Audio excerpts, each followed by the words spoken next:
Yeah, so we got that today. Or That's the second one. Brought to my attention today. 2. Okay. Yeah, that's fine, yeah. So I just saw it for the first time today. So we're in the process of putting together an evidence package to be able to go to arbitration about that. Which one? Well, so I only saw the one talking about reasonable use and enjoyment.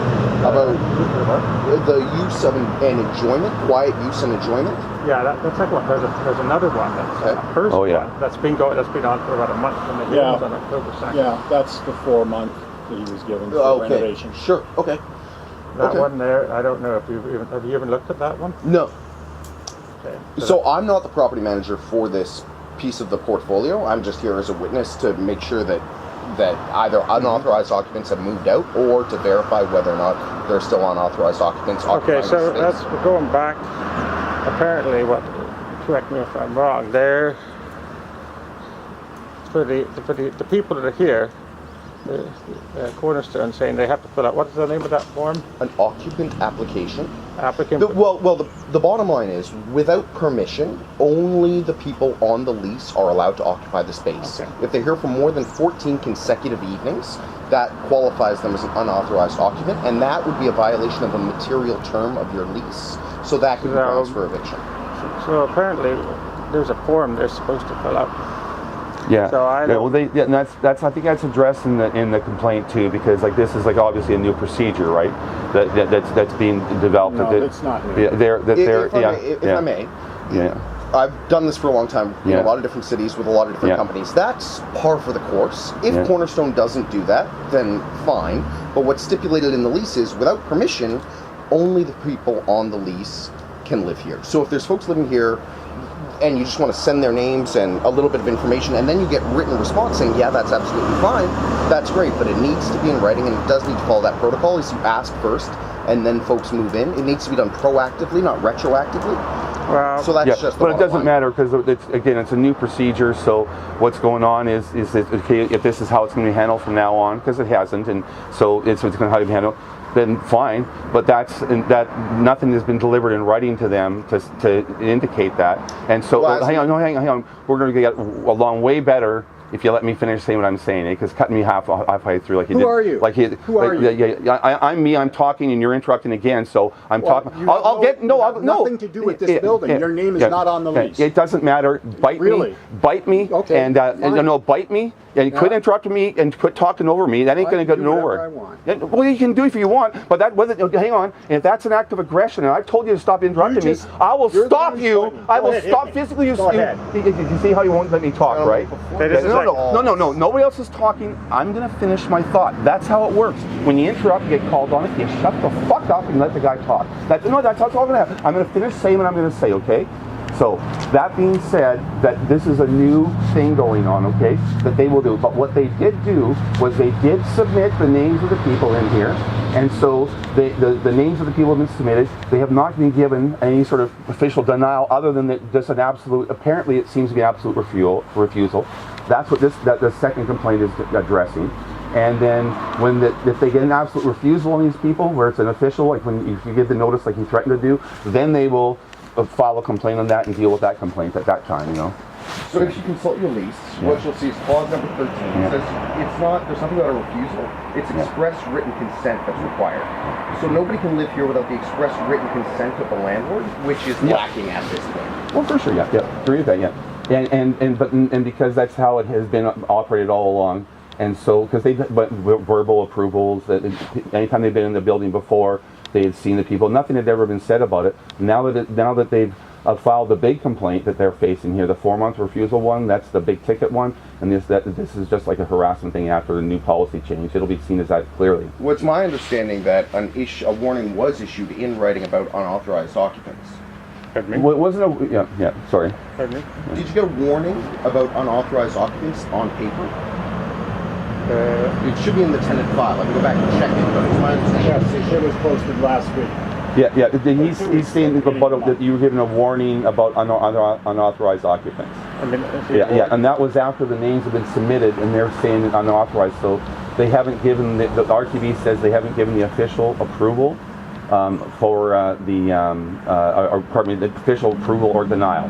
And the RTB says when they get the official approval or denial that was threatened, then these guys will file a complaint on that, and they'll deal with that issue right at that point. So. I didn't quite follow that, but without getting lost in the mire of what's happened in the past. Yeah. So the thing is that when Richard asked for the names, it would have been, he should have said, in order to process these names, I need you to fill these documents out, and he never did his duty to do that. Well, I want to just dial back for a second to clause 13 in your lease. It says in black and white, and it's very straightforward, without written permission, only the people whose names are on the lease get to live here. That's it. That's all. Full stop. You can't be running an Airbnb. You can't even have temporary housing. If we say yes, then absolutely as many people as we say yes to can live here.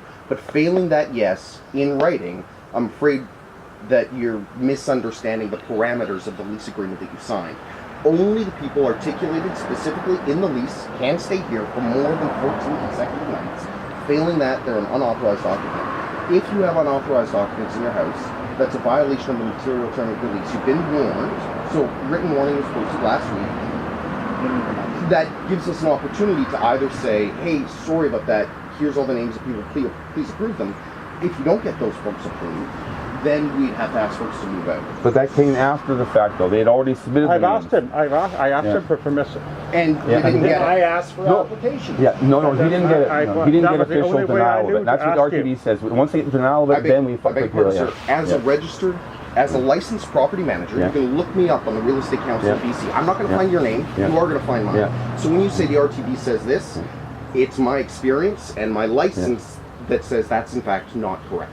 So we're each entitled to our own opinion, but we all must abide by the same facts, and the fact remains, clause 13 of your lease says you need written approval to have anybody who's not on the lease live here. You don't have written approval for everybody who's on the lease living here.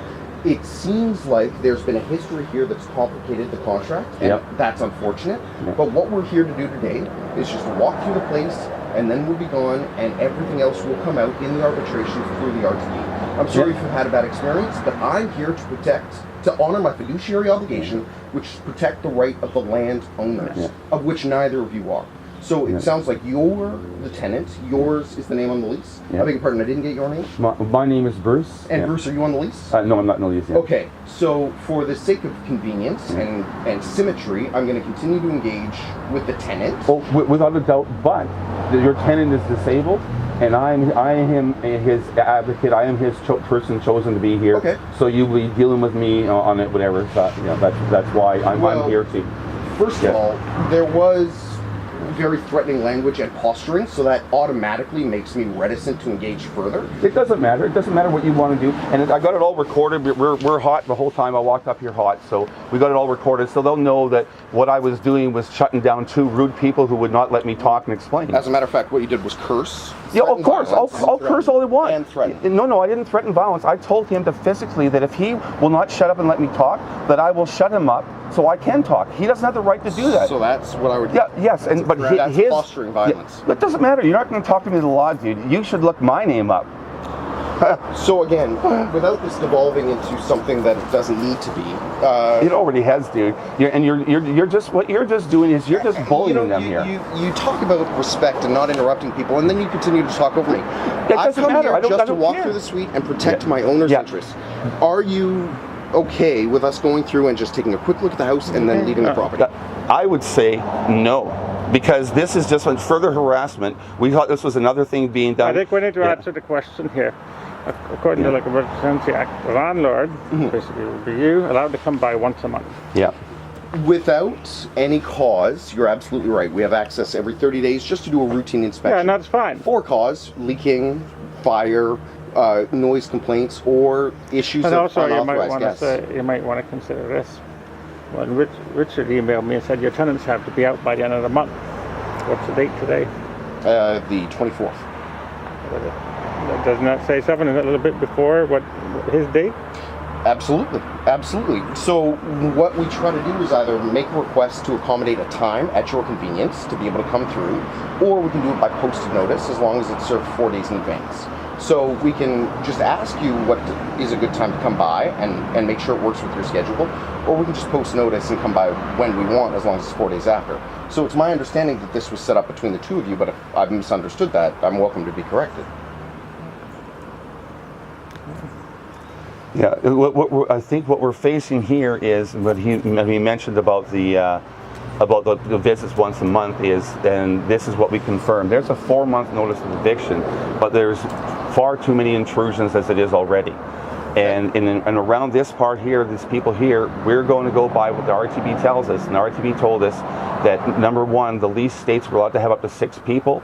The process has not been followed before by what they're demanding now. It's clear even to the RTB that this is just a retaliatory action because of the more serious complaint that they are facing that you haven't read, and so you really aren't in a position right now. You should read it, the complaint, because it involves even a suspected criminal activity. It involves many lies that we got recorded. There's a lot of lies from this guy right here too. All been documented. So the first RTB complaint is so loaded down with stuff. I had the general contractor stand right here and tell us they don't have to go through these walls. They told us in writing and verbally. Separate walls here. We don't have to go through. Nothing major on this side. Completely invalidates everything. Well, so if that's true for a repair, that could be one thing. But if the owner wants to make major renovations, they're entitled to do so. Thing is, they have to give you 4 months notice, and then once you move out, they do all the renovations. But their renovations, their quotes, are nothing more than really painting a kitchen countertop. Yeah. Basically, it says in the Residency Act, I don't know if you folks even read it, it says in the Residency Act, you cannot evict your tenants for that. They're trying to force us to move early.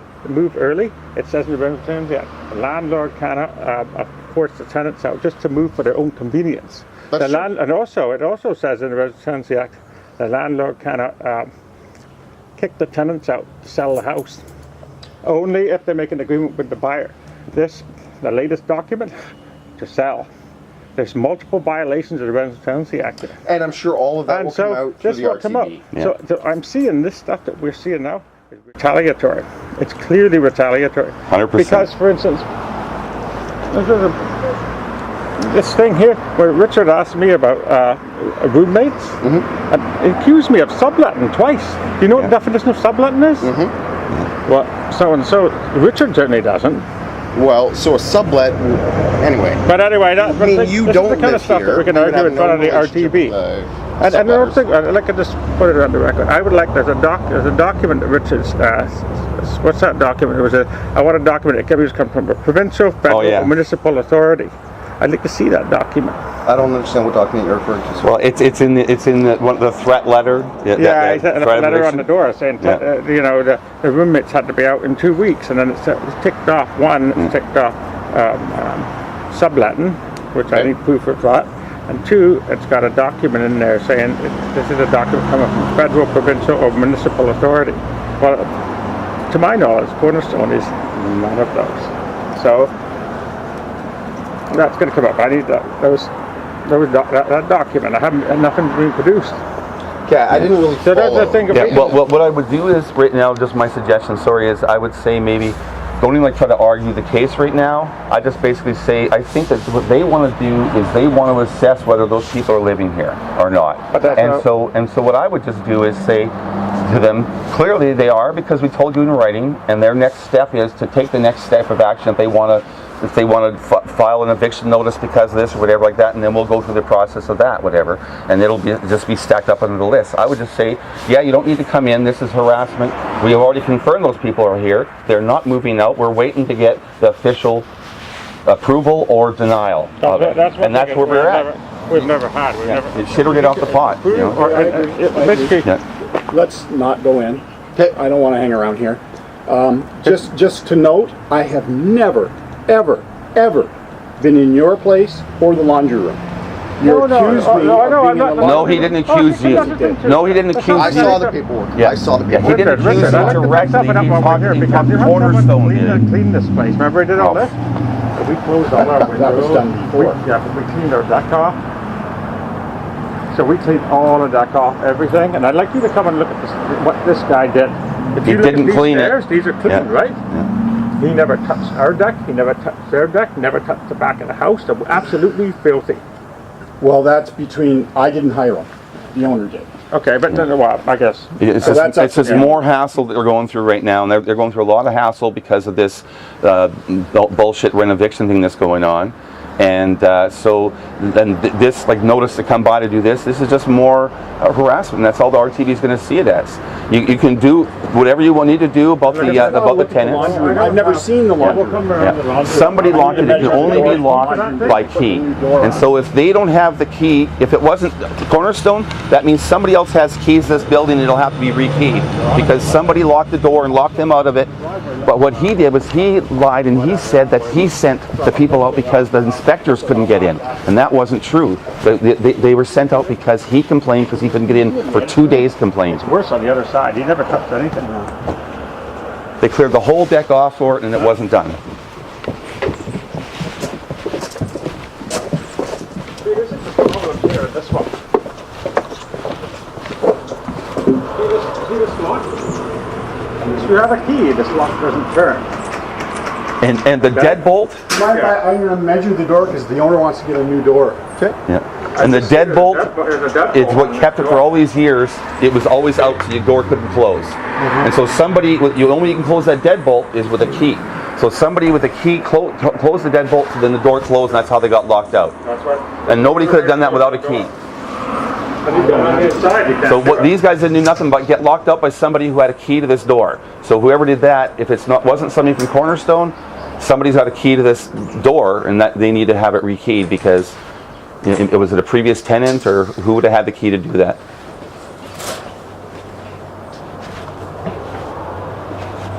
So he was back here, you can see, but he didn't do it like he didn't spray anything up there. They asked us to haul everything off of here. Yeah. And he sprayed the mess into the garage too, didn't he?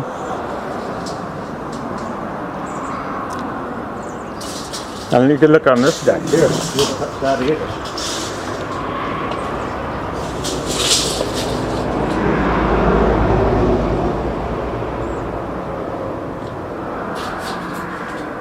This door has stayed like this for over 3 years. Now the problem is suddenly it just wants to close it the day before we have an all access inspection. I didn't even know this was here. Like she told me to measure the door of the laundry room, and I searched through the whole thing there. I says, "There's no laundry room in it." So like, well, I don't know why they replaced the door. Just put the new lock in there. Yeah, just get it keys. It works. Everything works fine. Just they need keys. Although the deadbolt, the inside thing just spins that you can't unlock it or lock it with it by hand. When you manage projects, often you do things in a logical sequence. Why would you wash the house when you're going to go to the gutters? Again, that's you know what something I mean? that the owner is doing. I have no control over what she So does. what I do is they're going to empty these gutters out. It's going to splatter all over here. They're going to work on the roof and the same Again, thing. I have no control over that. And they also got these things that need repair, like they don't need to wait for. Like this is a danger. They got that. They got a window that's broken and sealed there, and the kitchen counter needs to be. They shouldn't have to wait 4 months for that. They shouldn't have had to wait the years they've had to wait for that stuff to be repaired. So, do you want to deliver that notice? There you go. So what is this one here? So this is. So what I want is I need from you that form for them. Yeah. What form? An application form. The application form. The Yeah. application form for them. I'll email it to you when I get back to you. You never gave it to me. Yeah. You never included Yeah. that form. Yeah. I had no chance to put it up because you didn't include And it. you weren't even aware of the form. No. Yeah, So, its so you existence. need to, When you originally leased the place, I'm gonna way ask- back in 2015, right? I'm going to ask Did you fill out a form? Did you fill out an application form? Yes, I know what. So you were aware of an and I- application yeah. form. For, You know what an application form is. somebody on the lease, not just a roommate. But it These are says roommates. in Yeah, the lease tenants. These are that it roommates. needs They to don't be pay done. anything here. We, Yeah. That Yeah, permission but we're going in needs to be circles. granted. We're in circles because permission was You're- never I agree, needed. It we're was going in verbally done circles. before. Shall we? So that's So you what have it to is use now. hang on It's here. It's a You new, gotta- new just a policy second here. that's being enacted. It's not So- a new policy. Well, it's So what an I- existing policy that was never enacted is being enacted So what now. I can see here with this, this was basically preempted the 2 weeks to the end of the month, but the date is well before the end of the month when he said they had to move out. Yes, and you preempted that with this. This is like what date is on this one? September 24th. So that means That's today. Yeah. yeah, that's right. Okay. That's today. You gave them to the end of the month. And this is not the end of the month. Yeah, well, that's something we'll just. Yeah, we're that going to discuss that with it matters, RTB, but we'll because deal we're with gonna that. end up with our Yeah. third RTB. Yeah. Fine. Yeah. Fill your boots. Yeah. I look forward to it.